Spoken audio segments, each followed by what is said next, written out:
जे planning master आहेत सुधाकर घारे आणि भरत भगत, त्यानंतर ज्यांचा पराभव केला, कारण आमचा हा मंगेशची दुसरी टर्म आहे त्याची नगरसेवक पदाची निवडून यायची, त्याची आणि आता पत्नी.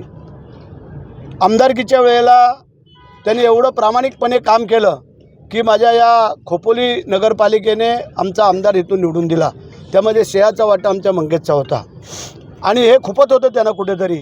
आणि त्या अनुषंगाने कालचा जो पराभव जो नगरसेवक पदाचा झाला तो त्यांच्या जिवारी लागला आणि त्याच्यामुळे ह्या मंगेशची आमच्या निघून हत्या केलेली आहे.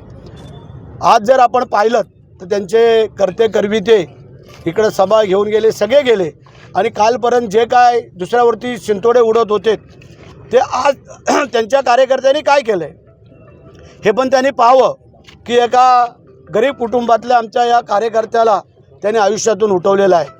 आमची पोलीस स्टेशनला, पोलिसांना, आमच्या SP सगळ्यांना विनंती आहे की जे जे आरोपींची नावं ह्याच्यामध्ये झालेली आहेत, आलेली आहेत, ह्यातला कोणी सुट्टा कामा नाही आहे आणि यांना त्वरित अटक होणं गरजेचं आहे.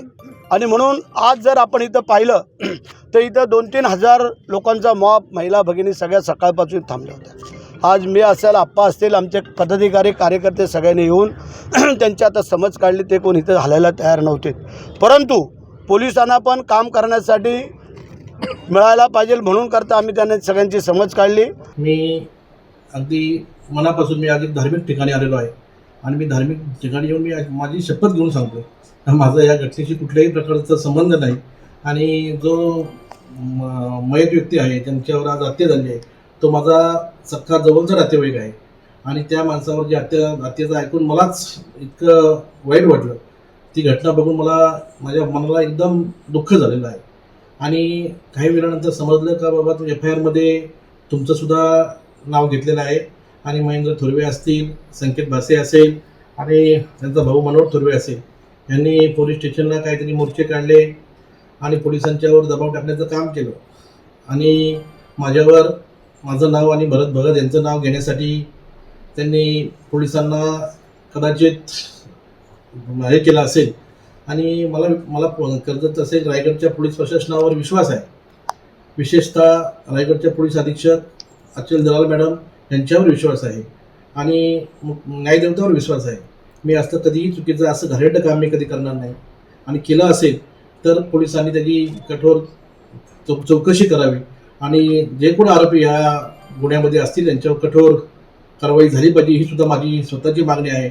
आणि मी पोलीस प्रशासनाला सांगू इच्छितो जेव्हा जेव्हा तुम्हाला तपासासाठी माझी गरज लागेल तेव्हा मी आपल्या इथे हजर राहून आपल्या तपासाला मी स्वतः हजर राहील आणि मी आपल्या समोर येण्याचं मी काम करीन.